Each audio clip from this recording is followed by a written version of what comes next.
Thank you. Thank you. Thank you. Thank you. I want to talk to you about critical options. And looking at that, and looking at some of the definitions of options: decision, self-determination, choice, preference, desire. I want to share something with you that's relative to critical options, because we all have them in our lives. And I want to ask you a question. What is the focus of your life? What is the focus of your life? In life, you have a critical option. You can take a stand in your life, or you can follow the crowd. See, people who follow the crowd, their lives are not focused. They're not immersed in anything. People who take a stand, they're living a life that has some power, a life of achievement, a life that has some meaning. People that are taking a stand in life, they are consciously involved in a process to design a life of substance. People who are following the crowd, these are people that they're just doing what everybody else is doing. So that's a crowded road over there. They're following the followers. I want to talk to you about taking a stand with your life. And what are some of the things we can do that will enable us to give our lives up in a way that has some purpose and meaning, that can be real for us, that can give us a sense of fulfillment, of joy and happiness and peace of mind. See, most people are bored with life. Most people feel that life isn't worth the hassle, that life is just wearing me out. It's boring, it's monotonous. I have nothing to look forward to. Here we go again, another Monday morning. TGIF day, thank God it's Friday. Here we go again, oh boy. You see what the man meant about many people die at age 25 and don't get buried until they're 65? Doing the same thing the same way every day, looking at these faces, just walking around. I mean, you got to be aware of these faces. They affect you, you know. Try to stay around pleasant faces, and if you have an unpleasant face, try and smile more. It's good for your health. And there's another dividend: you look better too. So, looking for a way in which we can begin to give our lives some special power. Number one, commit yourself to giving your best at all times. Now, that's not easy. See, most people, and particularly those who are working in corporations, they're finding now they've got to change their behavior. We're now involved in a world economy. We will never do business the way in which we've done business in the past. We will never be able to, in the American workplace, do just enough to get by. Now the standards have been raised. Quality and productivity has been increased because of the competition. And so now average performance will not be enough. This is a new day. Competition is fierce. So people who've been locked into a behavior pattern are working just hard enough to keep from getting fired. They're being laid off, are forced into early retirement. It's a new game now. So now more than ever, it's about increased productivity. Now more than ever, it's about superior quality service. Now more than ever, it's about creating a positive atmosphere in the workplace. And people that have that competitive age, people that are hungry to make it. See, you got to be hungry now. You can't just casually walk around, well, I'll get to it later on. Oh, no, this is a new day right now. Committing yourself to give your best at all times, regardless of the competition to do otherwise, or the influences of negative people that will tell you, hey, look here, don't push yourself too much. Now's the time to push yourself, to always get in the habit of giving the best that you have to share. Thinking about a situation where I had to give a lecture out in Los Angeles, California for Xerox Corporation. Well, part of what I do when my profession is doing corporate training. My passion is doing training with kids. So when I go someplace, I always try and arrange for a community group to have a group of young people together for me to work with them on a volunteer basis in the evening. So I decided to go into an area of Los Angeles to talk with someone about doing that, and they suggested that I come to speak at a community center right outside Los Angeles at Carson Community Center. And because of the gangs in Los Angeles, one of the young men that was coming there to organize it, and his mother, he had a twin brother, and he took an interest in me because I have a twin. And his twin brother was the victim of a gang ritual. They brought in a new member in a gang, and he had to prove that he was really with them and committed. And his job was just to select anybody at random and kill them. And he did that as this young guy was coming out of a store. So they told me, Mr. Brown, would you come over and talk to the teenagers here? There's a lot of depression and despair and hopelessness and people feeling powerless about the gangs. And bring with you some handouts and materials so you can do a workshop. And parents will be involved too. Would you be willing to do that? I said, well, I'm doing a full-day seminar, and I'm usually just physically exhausted afterwards. How many people you say you're going to have? We guarantee at least 400 to 500 people there. I said, okay, I will come there and work with them and take them through this intensive. It's called Project Respect, how to create a shift in the community, how to get young people engaged in a process of creating positive peer pressure rather than buying into the negative peer pressure. Instruments and techniques of how we can provide ongoing coaching for young people to begin to change how they see themselves and their values and how to resist negative peer pressure. So I came there after working in a seminar, totally exhausted, in that Los Angeles traffic. It took over an hour to get there. Got there, they only had 7 people. I had an attitude.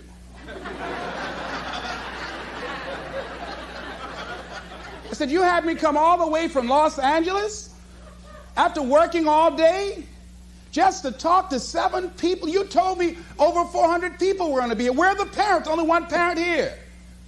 My time is valuable. I've got all this material that we've copied to do a workshop. And so I went on and talked to those young people that were in the room, the 7 that were there, and I just gave them a little speech. And then I left. Went back to the hotel. That night around 3:30 in the morning, the phone rang. The minister that invited me called me and said, Mr. Brown, I've got to ask for your attention for a moment. I said, what is it? Kenyatta, one of the young men who was there, wanted to talk to you. He was the brother of the guy that was killed. He'd like to talk to you. He's been here for over an hour, and I told him, please don't call you. But he insisted.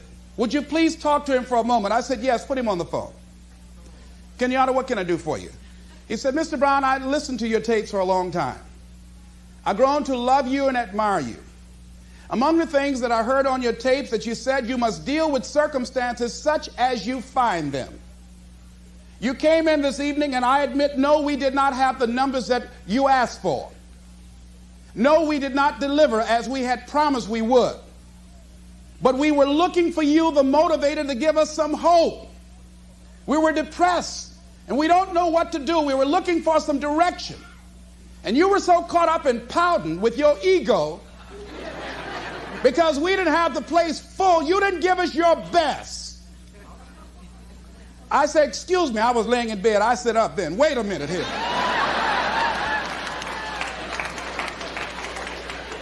Now, see, part of what won't let us grow in life is, number one, we identify when we get feedback. We start taking it personal. Number two, we start to justify. So I became defensive, and I said, wait a minute. I worked all day. I didn't charge y'all a quarter for this. I went carpet material. I came over there. I was there to give a training for the people, and all y'all had to do was bring people there. If you don't do it for me, for the next speaker that you have, at least provide an audience for him to work with. He said, are you through, sir? I said, yes. Mr. Brown, you said you must deal with circumstances such as you find them.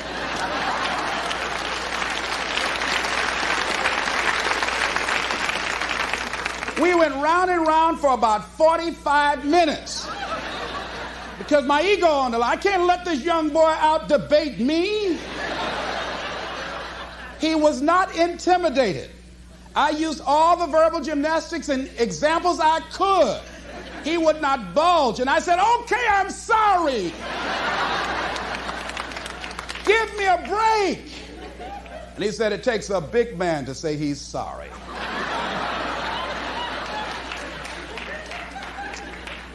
That night, after I finished that young man, I prayed. I stayed on the floor by the bed. I said, Lord, if you ever give me a chance to speak again, I don't care if it's one person in the audience, I'm going to wear that one out. I learned my lesson.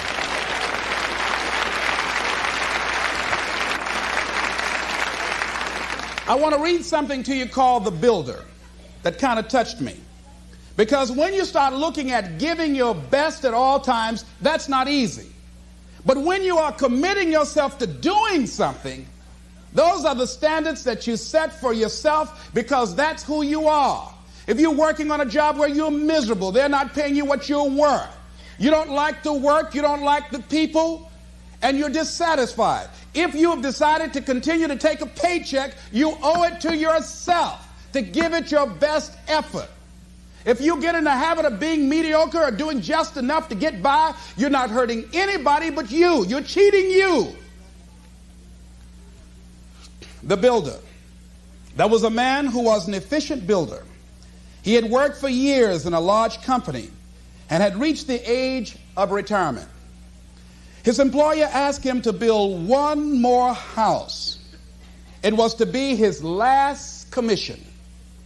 The builder took the job, but his heart was not involved. He used inferior materials. Timber was poor, and he failed to see the many things that should have been clear to him had he shown even his normal interest in his work. When the house was eventually finished, his employer came to him and said, "The house is yours. Here's the key. It's a present from me." The builder immediately regretted that he had not used the best materials and engaged the most capable workers. If only he had known that the house was for him. Whoa.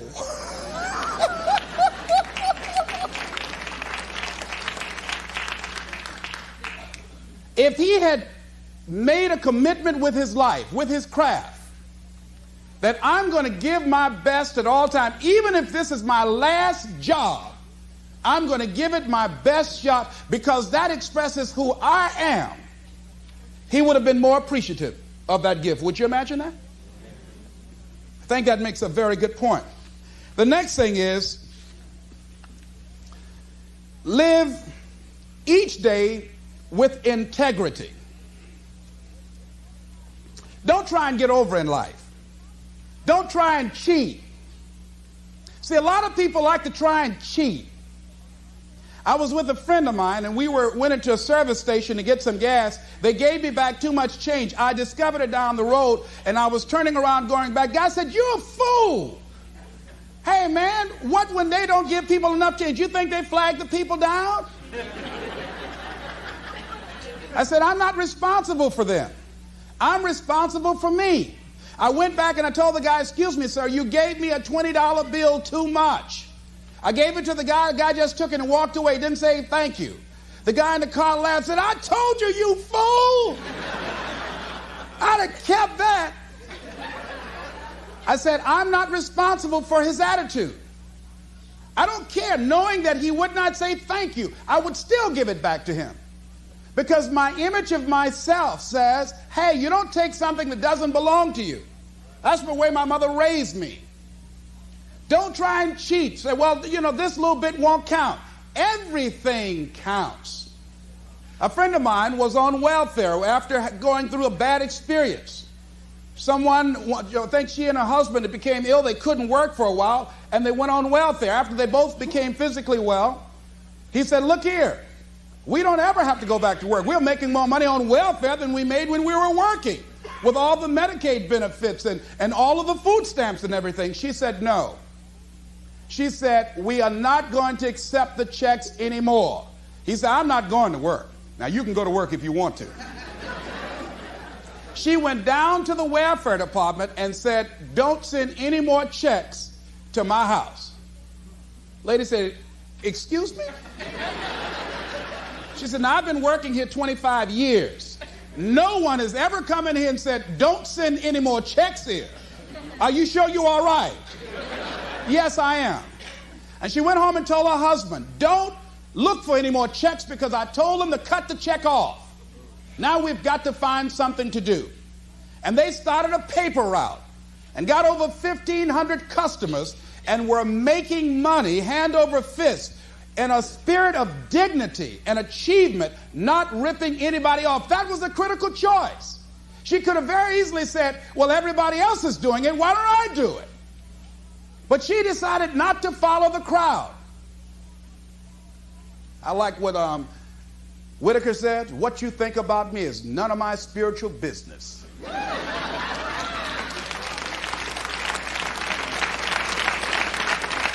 So when you're keeping integrity with yourself, you know that's going to bring you under a lot of pressure. The next thing is, don't try to cut a bargain with life.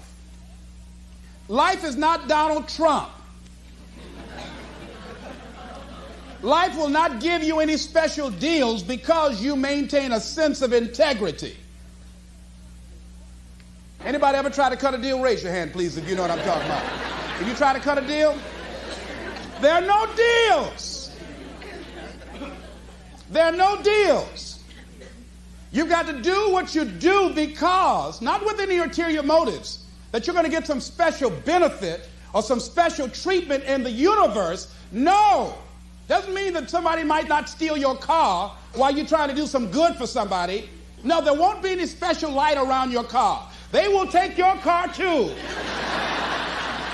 All the good people. You're going to go too. You've got to do what you do because that expresses who you are. And for no other reason.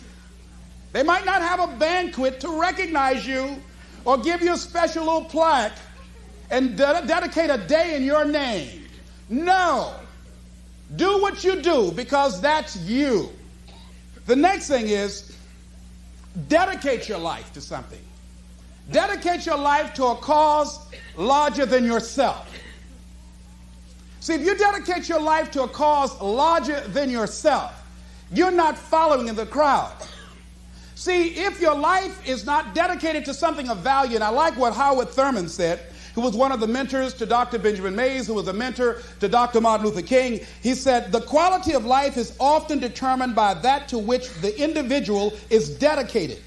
If the dedication of the life is vague and diffuse, the quality is apt to be poor and weak. There is much to be said for the intensity of life. See, most people are not intense about living. Most people are very casual about life. They haven't found anything to become intense about. So when you dedicate your life, you don't care anything about the odds. Somebody say when the dream is big enough, the odds don't matter. See, when you dedicate your life, you bring on a special power. There's a power in you that people, circumstances, events, and I'm not talking about the physical you, I'm talking about the real you. The indestructible, invincible, perfect essence of who you really are, that can bring a government to its knees, that can change the course of history. When you dedicate your life like a Nelson Mandela, who has decided to sacrifice his freedom, all he has to do is say whatever the government wants him to say, and they'll let him go free. And he can go to a foreign nation and say, I just said that because I've been in prison for over 20 years. And nobody would say, well, Nelson, you sold out. No one would say that. They would say, wait a minute. Nelson, you gave over 20 years of your life. What more can we ask of you? It's okay. But because of his integrity with himself, and he's dedicated his life to break the back of apartheid and free his people, It was Benjamin Disraeli. He says, nothing can resist the will of a people that will stake even their existence on the extent of their purpose for good. That when you dedicate your life to something, you bring on some powers in the universe that works through you to bring about changes that you would never ever know unless you have dedicated yourself.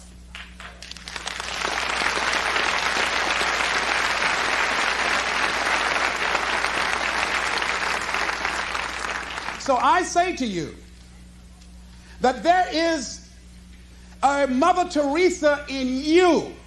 There's some work for you to do. I say to you that there is a Nelson Mandela in you. That kind of commitment, that kind of spirit, that kind of personal power, that kind of vision of allowing yourself to be used by life is in you. That all of us came here to do something, to make a difference. And in a historical context, the world will never be the same again because you came this way. Anytime somebody asks me how I'm doing, I say I'm doing better than good and better than most, and sometimes even better than that. Let me tell you where I got that from. When I was involved in broadcasting, I used to have the first hour of my show as a disc jockey in Columbus, Ohio. I used to give an inspirational program. And there was a lady that used to call me by the name of Audrey Pelmore. Audrey worked at University Hospital. Audrey was an enthusiastic personality that everybody liked her. I mean, she had a radiant smile, and she was just one of those people. You ever meet one of those people that everybody just liked them? She was one of those kind of folks. Audrey became stricken with muscular sclerosis at a very young age. And after a while, she became confined to a wheelchair. She had children.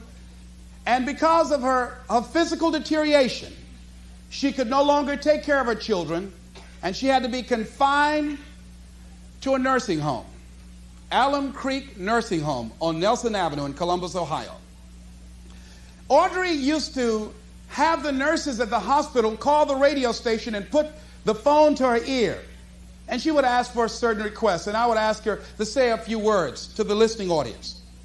One day, while I was doing my program, I got a call from one of my regular callers, a young lady by the name of Shirley.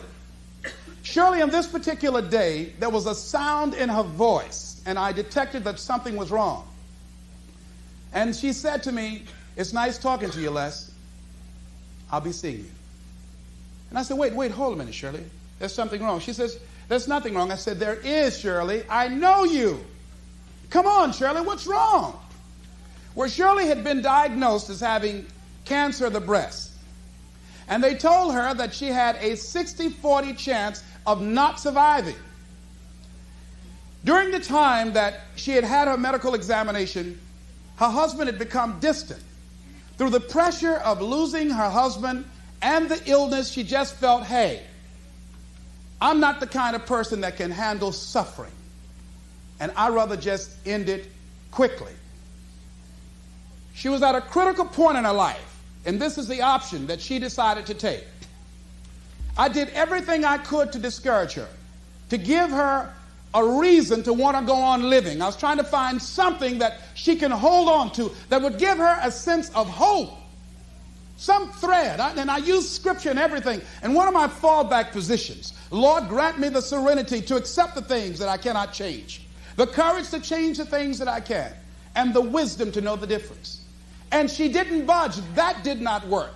And I was out of my arsenal of what can I do to hold on to her, to get her to change her mind, to create a shift in her thinking. And the thought came to me. I said, "Shirley, could you wait until tomorrow?" She waited for a long time before she answered. She said, "Why tomorrow?" I said, "Because if you wait until tomorrow, I'd like to take you by to see Audrey Pelmore. You remember Audrey that I talk about all the time on the air?" She said, "Yes, I like her. I would like to meet her." And she met me at the Alum Creek Nursing Home, and when we got there, we were both very silent because I'd made a pact with her that if this was not enough to discourage her, from taking her life, then I would honor our agreement and I would just release her. And I was going to talk to somebody else to try and get her. I didn't tell her that.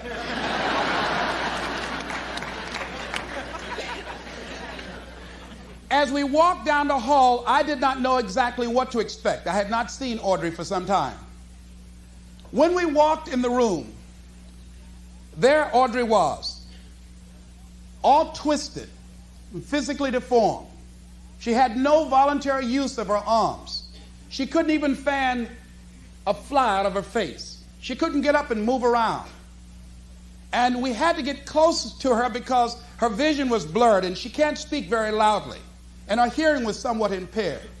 And as we drew closer to her, I said, Audrey, this is Les. And I have a friend with me named Shirley. How you doing, Audrey? And with what strength she had, she said, better than good and better than most. And Shirley, I know as the tears began to form in her eyes, I know she had to be thinking that here this woman is. She's been on her back, a prisoner in her body for 17 years. She can't turn herself. She can't get up and go to the restroom. She said to me, Les, I'd love to be able to get up and walk out of here with you. I'd love to be able to take care of my children, to be a mother to them, to see them graduate from high school. She said, Les, I can't do that. And I'm doing better than good and better than most. Shirley had to be saying within herself, what right do I have to feel sorry for myself? What right do I have to cry out, why me? And she decided and left there with a commitment that she wanted to live with whatever time that she had left, that she had no right to cut the time off. She had no right to do that. And she left there with a new determination, a new spirit about her. And that's something about what we have, that you have. There sometimes your options are frozen. See, Audrey can't walk out of a hospital. She did not have the capacity to take care of her children, but she had a freedom of spirit. And that's what we have, wherever we are, with whatever hand that life has dealt us. We have the freedom of spirit. We can go through life whining and weeping, or we can have the kind of spirit that people will say, hey, there's a blessing to be around that person. The staff at the hospital used to go in her room to be encouraged and inspired by her because she didn't feel sorry for herself. And she didn't go through life blaming everybody. I'm reminded of a young guy who was on a bus, a little young fellow, and some kids were picking at him, some bigger guys, and they kept on thumping him on the head and hiding their hands. And so he got tired of them doing that, and he stood up so he would not be around them, out of their reach. And they took him and said, sit down. They set him down. And he stood back up. He said, I don't want to sit down. They said, sit down. Didn't we tell you? And they pushed him back down. I don't want to sit down. They said, sit down. And they held him down. And he looked at him. He said, you might hold me down, but I'm standing up inside myself.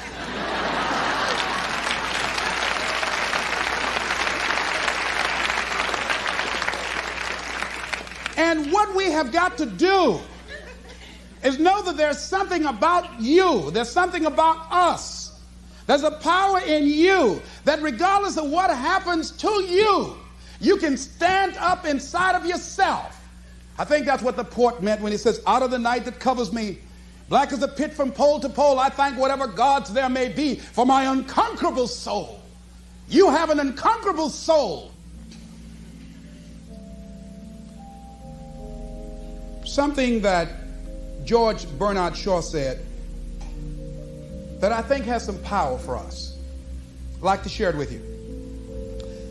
He said, this is the true joy in life. And one of the things that he said, and I love when he talked about man and Superman, he said that we should establish a tribunal where people would be required to come once a year to give a reason why they should be permitted to go on living for the next year. Can you imagine all the do-nothings hopping from one foot to the other trying to give some justification why they should be allowed to live for the next year? Well, what do you do? I drink a little bit. What are you contributing to life? I go to work every day. No, are you making a difference in the universe? Why should we allow you to continue to occupy this space? Can I come back to that one?